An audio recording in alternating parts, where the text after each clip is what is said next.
जय हिंद फ्रेंड्स, स्वागत है आपका एक और धमाकेदार वीडियो में। तो आज की यह वीडियो आपके लिए काफ़ी ज़्यादा महत्वपूर्ण होने वाली है। यदि आप हिंदी के पेपर में क्लास 10th में 90+ नंबर लाना चाहते हैं तो आप यह वीडियो अंत तक ज़रूर से ज़रूर देखिए। और आज की इस वीडियो में हम डिस्कस करेंगे कि आप बचे हुए समय में किन किन टॉपिकों को अच्छे तरीके से तैयार कर लीजिए ताकि आपका एग्ज़ाम का जो 90% का टारगेट है वो आसानी से अचीव हो सके। तो वीडियो शुरू करने से पहले मैं आपको कुछ बताना चाहता हूं कि एक लड़के ने मुझसे कहा, सर पढ़ाई नहीं हो पा रही है, सर अंत समय में पेपर आ गया है तो पढ़ाई नहीं हो पा रही है, क्या करें। तो उसको मैं बस यही कहना चाहूँगा कि इतना नंबर लाना है, आपको इतना नंबर लाना है कि जब हमारे माता पिता से कोई पूछे कि आपके बेटवा का कितना नंबर आया हाई स्कूल में, तो उनको सिर नीचा न करना पड़े कि हाँ इतना कम नंबर आया है। वो उनके सामने गर्व से बोल सके कि नहीं, हमारे बेटवा का 80% 90% आया है। इसलिए आपको इतनी मेहनत करनी है कि आपको अपने माता पिता का जो सर है वो किसी के सामने झुकाना नहीं है और अच्छे से मेहनत करके उनको मतलब दिखाना है कि हाँ हम में भी ताकत है, हम भी कुछ कर सकते हैं। उनको सपने को सच करके दिखाना है हम लोगों को। इसलिए पढ़ाई करते रहिए, हार न माने, क्योंकि जो आपका ये बोर्ड एग्ज़ाम है, ये बोर्ड एग्जाम आपके जीवन का कोई बहुत टफ एग्जाम नहीं, सबसे सरल होने वाला है। क्योंकि बचे हुए जीवन में इससे टफ एग्जाम होंगे, इससे ज़्यादा कठिन एग्जाम अभी बाकी हैं आपके जीवन के। इसलिए आपको इसे एक फेस्टिवल यानी एक त्यौहार की तरह दीजिए कि जैसे त्यौहार आते हैं जाते हैं, इसलिए आपको एग्जाम भी आएगा जाएगा, इसलिए आपको ज़्यादा इसमें वो नहीं लेना, ज़्यादा इसमें टेंशन वेंशन नहीं करना है। आराम से मूड फ्रेश करके आपको जाना है और आराम से पेपर देना है और कोशिश करना है कि हाँ कि आप बचे हुए समय को अच्छी तरह से यूटिलाइज कर लीजिए, क्योंकि जो बचा हुआ समय है ये आपके लिए काफ़ी ज़्यादा महत्वपूर्ण है। इसलिए आप ये जो बचे हुए समय है, आपको इस समय को अच्छी तरीके से आपको करना है। हो सके पर डे आपको 10-10 घंटा पढ़ना ही पढ़ना है। बचे हैं क्योंकि आपका एग्ज़ाम 16 फरवरी से स्टार्ट है, इसलिए पर डे आप कोशिश करिए कि 10-10 घंटा आराम से पढ़ लीजिए। तो एक कोटेशन है, पड़ोसी को दिखाना है, बोर्ड में गर्दा उड़ाना है और 90+ लाना है। क्योंकि जो मतलब बैठे हुए हैं कि आपका जैसे रिजल्ट आया हम फ़ोन करके पूछे कि उनका कितना नंबर आया, तो आपको इतना नंबर लाना है कि उसी दिन से वो फ़ोन करना बंद कर दें कि हाँ नहीं वो पढ़ने में तेज़ है, उससे नहीं डिस्टर्ब करना है। मिशन बोर्ड 2023 आपका है, इसमें 90+ आपको लाना है। देखिए जो 90+ से अगर कम आ गया, ज़्यादा गया, ये नंबर मायने बिल्कुल नहीं रखता है जीवन में। नंबर आपके बिल्कुल मायने नहीं रखेगा कि आपने कितना नंबर पाया या कितना नहीं पाया। बस नंबर ये दिखाता है कि आप उस समय हाई स्कूल में कितना सिंसियर थे, कि आप अच्छे मतलब पढ़ने में थे। क्योंकि मतलब कि जो पढ़ाई होती है इसमें बिल्कुल मायने नहीं रखता कि आपने हाई स्कूल या इंटर में कितना नंबर लाया। तो जीवन जो आपका है उसमें बिल्कुल भी तनिक भी हाई स्कूल इंटर के नंबर का मायने नहीं होगा, क्योंकि आगे के जो एग्ज़ाम होंगे उसमें आप कितना जानते हैं वो भी वही मायने रखेगा। लेकिन आपको अगर नंबर आपका अच्छा आता है तो ये बात दिखाता है कि आप उस एग्ज़ाम में कितना सिंसियरली पढ़ रहे थे। बस आपका नंबर यही वो दिखाता है। आपकी जो बोर्ड की मार्कशीट होगी वो यही बताएगा कि आप उस समय भी सिंसियर थे जब अन्य लड़के कुछ नहीं अच्छे तरीके से पढ़ रहे थे। बस आपको इसीलिए आपको अच्छे नंबर लाना है। तो आज की यह वीडियो में मैं आपको बताऊंगा कि हिंदी के आपको किन किन टॉपिक को आप अच्छी तरीके से तैयार कर लीजिए ताकि आपके बोर्ड एग्ज़ाम में 90+ आराम से हिंदी में पा सके। तो जो हमारा हिंदी का पेपर है इस बार आप लोग जानते होंगे उसमें 20 क्वेश्चन ऑब्जेक्टिव रहेंगे। तो जो 20 क्वेश्चन हमारा, पहले हम ऑब्जेक्टिव की बात कर लेते हैं। जो हमारा 20 क्वेश्चन ऑब्जेक्टिव रहेगा उससे आपने जो भी रेफरेंस बुक खरीदी होगी, जैसे आपने कोई विद्या या अवतार या कोई भी बुक ली हो मान लीजिए, तो उसमें चाहे आप राजीव के लिए हो, तो उसमें जो मोस्ट इम्पॉर्टेंट और इम्पॉर्टेंट क्वेश्चन होंगे, मोस्ट इम्पॉर्टेंट और जो इम्पोर्टेंट होंगे, कुछ वेरी इंपॉर्टेंट होंगे, तो आप इन्हीं क्वेश्चनों को जो मतलब ऑब्जेक्टिव होंगे देख लेना है बार बार, उन्हीं को अच्छे तरीके से रट लेना है, याद कर लेना है अच्छे तरीके से। तो आपके 20 नंबर यहाँ से कवर हो जाएंगे। आपको और कोई चीज़ की वीडियो ना देखने की ज़रूरत है, आपको किसी चीज़ की आवश्यकता नहीं। बस आप उसी का जो मोस्ट इम्पॉर्टेंट और वेरी इंपॉर्टेंट टॉपिक हैं उन्हीं को कवर कर लीजिए।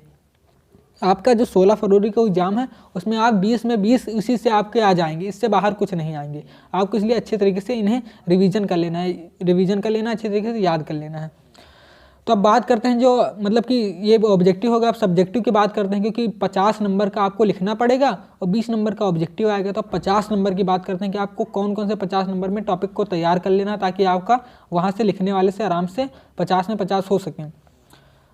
तो नंबर 1 पर बात करते हैं गद्यांश की। तो जो हमारा गद्यांश है वो 6 नंबर का आता है आपके एग्जाम में। क्लास 10th में गद्यांश 6 नंबर का आता है, जिसमें संदर्भ प्लस व्याख्या करना रहता है। तो जो हमारा गद्यांश होगा उसमें संदर्भ सहित व्याख्या रहेगा। तो आपको गद्यांश में 2 चैप्टर को तैयार कर लेना, एक मित्रता और एक ममता। जो हम गद्यांश में गलती क्या करते हैं, हम गद्यांश में जो हमारी व्याख्या पूछी जाती है कि दिए गए बिंदु की व्याख्या कीजिए। मैं आपको पेपर दिखा रहा हूँ, जैसे कि इसमें दिया हुआ है प्रश्न पत्र दिया है, निम्नलिखित गद्यांश में से किसी एक गद्यांश के नीचे दिए गए प्रश्नों के उत्तर दीजिए। तो इसे मान लीजिए इतना बड़ा गद्यांश आपको दिया गया है, अब इसके नीचे कुछ प्रश्न हैं, उपयुक्त गद्यांश का संदर्भ लिखिए, फिर रेखांकित अंशों की व्याख्या कीजिए। जो हमारे यहाँ पर रेखांकित है, यानी कि जिस रेखा मतलब जो रेखा खींची हुई है, इन्हीं की व्याख्या करना है। और हम लोग क्या करते हैं, जो छात्र ज़्यादातर गलती करते हैं, वो यहाँ से लगाते हैं और यहाँ तक पूरा तक यहाँ से व्याख्या कर डालते हैं। तो ये आपका टाइम ज़्यादा लगेगा, आपको नंबर भी अच्छा नहीं मिलेगा। तो आपको टाइम भी बचाना हो, नंबर भी अच्छे पाना है, तो इसलिए आपको जो रेखांकित अंश हैं जिसमें लाइनिंग खींची हुई है, बस उन्हीं की व्याख्या करनी है, बाकी आपको कुछ भी नहीं करना है। तो इन चीज़ों को आपको ध्यान में रखना है। तो जो गद्यांश की जो बात कर लें, तो गद्यांश में आपको 2 चैप्टर को अच्छे तरीके से तैयार कर लेना है, एक हमारा मित्रता है और एक हमारा ममता है। तो इन्हीं दोनों चैप्टर को आपको अच्छे तरीके से तैयार कर लेना है। और मित्रता को तो आपको पक्का अच्छे तरीके से तैयार कर लेना है, क्योंकि यहाँ से तो क्वेश्चन आएगा ही आएगा। आपका एक मिल जाएगा मित्रता से और एक मिल जाएगा ममता से, तो आपके 2 गद्यांश आएंगे, ये करना रहेगा। तो आपको अच्छे तरीके से इन्हीं दोनों चैप्टर को तैयार कर लेना है। आपके ये 6 नंबर पक्के हो जाएंगे। आपको अच्छे तरीके से लिखना है, ज़्यादा काट पीट नहीं करना है। 100% गारंटी है कि इससे बाहर कुछ भी नहीं आएगा। मेरा आपसे बता रहा हूँ कि 100% गारंटी है, इससे बाहर एक भी क्वेश्चन नहीं आएंगे। अब बात करते हैं पद्यांश की। जो मैं बता रहा हूँ आपको ऐसे ही लिख लेना है आपको एक कॉपी में, और उन्हीं टॉपिक को अच्छी तरीके से आपको तैयार कर लेना है। एक एक टॉपिक को आपको अच्छे से आप तैयार कर लेंगे तो आपको उसे रिवीजन कर लेना है। तो बात करते हैं गद्यांश की। तो हमारा गद्यांश जो है वो भी 6 नंबर में, पद्यांश हमारा जो है वो भी 6 नंबर में पूछा जाएगा। इसमें भी संदर्भ सहित व्याख्या रहेगा और आपको इसे करना रहेगा। तो इसमें आपको एक सूरदास की पद वाला लेसन को तैयार कर लेना है, उसमें भी तैयार देख लेना है कि कौन सा बार बार पूछा गया, उन्हीं को आपको तैयार करके जाना है। आपको पूरा नहीं पढ़ना है, आपको देख लेना है कौन सा है जो मतलब कुछ 8-10 होंगे जो बार बार वही रिपीट किए होंगे हर साल। अगर आप नहीं कर पाते हैं तो हमें कमेंट में बताइए, मैं आपको उनको बता दूंगा।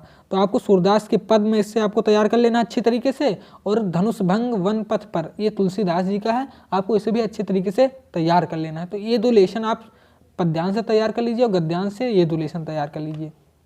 तो 6 नंबर ये आपके पक्के हो जाएंगे। अब बात करते हैं जीवन परिचय की, कि आपको किस किस लेखक का और कवि का जीवन परिचय तैयार कर लीजिए।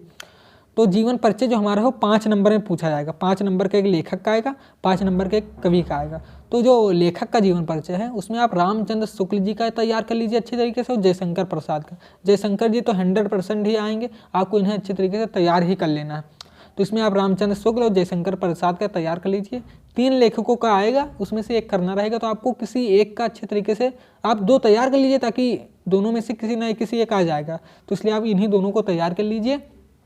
देखिए जीवन परिचय लिखते समय आपको उनका जन्म कहाँ हुआ, जन्मस्थान, फिर माता का नाम, पिता का नाम, और क्या मतलब पढ़ाई, उनके पढ़ाई के बारे में अच्छे से डिस्कस कर देना। आपको इन्हीं बिंदु को अच्छे तरीके से बता देना है। और मृत्यु कब हुई इनकी, मृत्यु को आपको बता देना है। तो इन्हीं चीज़ों को आपको डिस्कस कर देना अच्छे तरीके से, एक एक पॉइंट। ये गलती इन चीज़ों में गलती नहीं है। यदि आप माता पिता का नाम नहीं जानते तो मत डालिए, लेकिन अगर जन्म स्थान और मृत्यु में कोई भी तारीख डेट गलत नहीं होनी चाहिए, आपको इसका ध्यान रखना है, तभी आपको पूरे के पूरे 5 नंबर प्राप्त होंगे। और कवि की बात कर लेते हैं, तो कवि का भी 5 नंबर पूछा जाएगा। इसमें सूरदास, तुलसीदास और महादेवी वर्मा का आपको तैयार कर लेना। अगर आप 2 तैयार करना चाहें तो आप 2 ही तैयार कर लीजिए। सूरदास और महादेवी वर्मा जी का आपको अच्छे तरीके से तैयार होना चाहिए। और इसमें भी आप जन्म स्थान, माता पिता, पढ़ाई और मृत्यु, इन चीज़ों का ध्यान रखना है कि इसमें से कोई चीज़ गलत ना हो। अब बात करते हैं अगले क्वेश्चन की। तो हमारा 6 नंबर गद्यांश हो गया, 6 नंबर हमारा पद्यांश हो गया, और 5 नंबर और 5 नंबर 10 नंबर हमारा लेखक और कवि का जीवन परिचय होगा। अब बढ़ते हैं अगले क्वेश्चन की ओर। तो अगला क्वेश्चन जो हमारा पूछेगा संस्कृत में संदर्भ सहित अनुवाद। 2 आएंगे इसमें, 5+5 2 आएंगे इसमें, 5 नंबर और 5 नंबर 10 नंबर के यहाँ से पूछा जाएगा। उसमें संस्कृत मतलब दिया रहेगा, उसका संदर्भ बताना रहेगा, मतलब कौन से इसके लेखक हैं, रचयिता हैं, उससे आपको बताना है। और उसका जो संस्कृत रहेगा उसको हिंदी में अनुवाद करना है। तो इसमें से आपको 2 लेसन को अच्छे तरीके से तैयार कर लेना है। एक हमारा वाराणसी हो गया और एक भारतीय संस्कृति। तो भारतीय संस्कृति को भी अच्छे तरीके से तैयार करना है, वाराणसी को भी अच्छे तरीके से तैयार कर लेना है। लेकिन आपको एक चैप्टर और है, देशभक्ता चंद्रशेखरा, ये भी कभी कभी पूछ लेता है, बार बार ज़्यादातर आ जाता है, तो आपको ये भी देख लेना है, मतलब कि देखे रहना है कि हाँ अगर आए तो आप कर लें, बस इस तरह। लेकिन आपको ये दोनों लेसन अच्छे तरीके से तैयार कर लेना है और आपको ये भी थोड़ा देख लेना है, ठीक है। तो 10 नंबर का हमारा ये हो गया। अब बढ़ते हैं अगले क्वेश्चन। अगला क्वेश्चन हमारा क्या पूछेगा, तो जो हमारा अगला क्वेश्चन पूछेगा वो कंठस्थ श्लोक पूछेगा जो प्रश्न पत्र में ना आया हो, यानी कि जो उस प्रश्न पत्र यानी हिंदी का जो प्रश्न पत्र आपको मिलेगा उसमें जो श्लोक, जो कंठस्थ श्लोक है वो ना लिखा हो, उसी को आपको लिखना है। तो ये 2 नंबर है पूछेगा, काफ़ी सरल होता है, आपको इससे मतलब अच्छे तरीके से याद करके लिखने की प्रैक्टिस कर लेना, क्योंकि हमको याद हो जाता है लेकिन हम लिख नहीं पाते हैं संस्कृत में जो है, कि उसे ज़्यादातर छात्र उसे ही गलत कर देते हैं, जिसमें आपके पूरे के पूरे 2 नंबर कट जाते हैं, या 2 नंबर आपके कट जाते हैं। इसलिए आपको उसे लिखने की प्रैक्टिस कर लेना है, क्योंकि वो संस्कृत में रहता है, कहाँ पर कौन सी मात्रा रहेगी आपको ध्यान रखना है, इसलिए आपको उससे लिखने की प्रैक्टिस कर लेना है। याद रहता है ज़्यादातर स्टूडेंट को, लेकिन वो लिख नहीं पाते, इसलिए आपको ये गलती नहीं करनी है, आपको बार बार उसे प्रैक्टिस कर लेना है। अब बढ़ते हैं अगले प्रश्न की ओर। तो जो अगला प्रश्न हमारा पूछेगा वो 2 नंबर का पूछेगा, 4 नंबर, 2 क्वेश्चन पूछेंगे 4 नंबर के इससे, यानी 2 संस्कृत के प्रश्न आएंगे जिनका जवाब आपको संस्कृत में ही देना होगा। बहुत ही सरल प्रश्न होते हैं, इस पर मैंने वीडियो भी बनाई है, 15 मोस्ट इंपॉर्टेंट क्वेश्चन की मैंने एक वीडियो बना दी है, आप बस उन्हीं क्वेश्चनों को बस एक बार देख लीजिए। बहुत ही सरल क्वेश्चन है, आपके 4 नंबर पक्का तुरंत पक्के हो जाएंगे। बस वो वीडियो आप जाकर देख लीजिए, लिंक डिस्क्रिप्शन में है, आप वहाँ पर जाकर देख लीजिए। काफ़ी सरल क्वेश्चन आते हैं, बस आपको उन्हें अच्छे तरीके से देख लेना है। ये 4 नंबर आपके पक्के हो जाएंगे, आपको इसे छोड़ कर नहीं आना। काफ़ी सरल नंबर मिलते हैं, लेकिन ज़्यादातर छात्र इन्हें छोड़ आते हैं, तो ये गलती आपको बिल्कुल नहीं करनी है। आपको प्रश्न को छोड़ना नहीं है और अच्छे तरीके से इन्हें तैयार कर लेना। बस आप उन 15 क्वेश्चनों को मैंने जो बताया है, लिंक डिस्क्रिप्शन में, आप वहाँ पर जाकर देख लीजिए, बस उन्हीं को तैयार कर लीजिए। आपके 2 क्वेश्चन आएंगे, इन्हीं में से आपके हो जाएंगे आराम से, 4 नंबर ये आपके पक्के हो जाएंगे। आपको कहीं और से देखने की बिल्कुल आवश्यकता नहीं है। अब बढ़ते हैं अगले प्रश्न की ओर कि अगला प्रश्न हमारा क्या पूछेगा। तो जो अगला प्रश्न हमारा पूछेगा वो पूछेगा निबंध से, 9 नंबर की। सबसे बड़ा क्वेश्चन यही रहता है, 9 नंबर का पूछेगा। आपको निबंध कैसे लिखना है, निबंध में क्या क्या सावधानियां रखनी है और किन किन बातों का आपको अच्छे तरीके से ध्यान रखना है, इन सब चीज़ों का डिस्कशन मैंने एक वीडियो बनाकर कर दी है। लिंक डिस्क्रिप्शन में, आप वहाँ पर जाकर देख लीजिए। मैंने पर्यावरण प्रदूषण पर वीडियो बना दी है, आप वहाँ पर देख सकते हैं। आपको 3 निबंध अच्छे तरीके से तैयार कर लेना है, एक पर्यावरण प्रदूषण पर, मेरा प्रिय कवि और जनसंख्या पर। ये तीनों बहुत ही मोस्ट इंपॉर्टेंट हैं और आपको इन्हें अच्छे तरीके से तैयार करना है। देखिए निबंध में आपको मतलब कि जो आउटलाइन होती हैं, मुख्य बिंदु, क्या क्या मुख्य बिंदु हैं उन्हीं को आपको अच्छे तरीके से डालना है, हेडिंग और मतलब मुख्य बिंदु आप अच्छे तरीके से तैयार कर लीजिए। बाकी आप अपने पास से जो आपके दिमाग में चल रहा है आप वही डाल देंगे, कोई दिक्कत नहीं होगा। बस मुख्य बिंदु आपके सही होने चाहिए। कि मान लीजिए पर्यावरण प्रदूषण पर निबंध आ गया, तो आपको पहले डालना है मुख्य बिंदु, उसमें डालना है कि आपको पर्यावरण प्रदूषण में क्या क्या लिखना है। जैसे प्रस्तावना लिखना है, पर्यावरण प्रदूषण के प्रकार, पर्यावरण से होने वाली हानियाँ, ये सब आपको पहले मुख्य बिंदु में बता देना है। फिर एक एक हेडिंग डालकर आपको उसकी चर्चा करनी है, बता देना है कि कितने प्रकार के पर्यावरण प्रदूषण होते हैं, इससे कैसे बचा जा सकता है, क्या क्या उपाय हैं, ये सब आपको चर्चा कर देनी है। तो ये भी आपको अच्छे तरीके से तैयार कर लेना है और अच्छे तरीके से लिख लेना है। देखिए जो हिंदी का पेपर होता है उसमें आपको काट पीट नहीं करना है, ज़्यादा काट पीट मत करिए। और ज़्यादातर ग्रामर, जो हमारा व्याकरण है ग्रामर, उसका ज़्यादा मतलब कि ज़्यादा उसमें कहीं पर ज़्यादा मात्रा लगा दिए, कहीं बिंदी लगा दिए, कहीं पर मतलब जो हमारा पूर्ण विराम है कहाँ पर लगाना है, आपको ये भी थोड़ा बहुत ध्यान रखना है। मतलब ज़्यादा नहीं चेक होता, लेकिन आपको जो शुरुआती 2-3 पेज हैं उसमें आप ज़्यादातर ये गलतियाँ ना करें। और आखिरी प्रश्न जो हमारा है वो पूछेगा खंड काव्य से, यानी कि ये जो जिलेवार खंड, हर जिले का अलग अलग होता है, जिलेवार होता है खंड काव्य, और 3 नंबर में पूछा जाता है। तो इस पर भी मैंने कुछ जिलों का बना दिया, आप वहाँ पर जिस जिले से हो आप देख सकते हैं। तो आप इसे अच्छी तरीके से तैयार कर लीजिए। अगर आप जिस जिले के हैं उस जिले में आपको सिर्फ उसका नायक का तैयार कर लेना है। आप चाहे भी जिस जिले से भी हो, आपको उस खंडकाव्य के नायक का चरित्र चित्रण तैयार कर लेना है, बस वही पूछेगा और उससे बाहर कुछ नहीं पूछेगा। मतलब कि 2 देगा, आप उसमें से एक करना रहेगा, तो नायक का जरूर से ज़रूर रहता है। तो आप इन सब बिंदुओं को अच्छे तरीके से आप तैयार कर लीजिए इन सब बिंदुओं को आप अच्छे तरीके से तैयार कर लिए। मेरा वादा है कि आपसे 90 प्लस आराम से आप पाएंगे। बस आप इन बिंदुओं को बचे हुए 15-16 दिन जो भी बचे हैं आपको इन्हें अच्छे तरीके से तैयार कर लेना है और बार बार इन्हें रिवीजन कर लेना है, क्योंकि हिंदी एक ऐसा पेपर है जिसमें आप 95 प्लस आसानी से पा सकते हैं। बस आपकी राइटिंग थोड़ी अच्छी हो और ज़्यादा कुछ गलती ना करें, ज़्यादा काट पीट ना करें एग्जाम में बस। तो आशा करता हूँ कि आपको यह वीडियो पसंद आई होगी। वीडियो पसंद आए तो वीडियो को लाइक कर दीजिए और चैनल पर यदि नए हैं तो चैनल को सब्सक्राइब कर लीजिए। मिलते हैं अगले वीडियो में, तब तक के लिए जय हिंद जय भारत।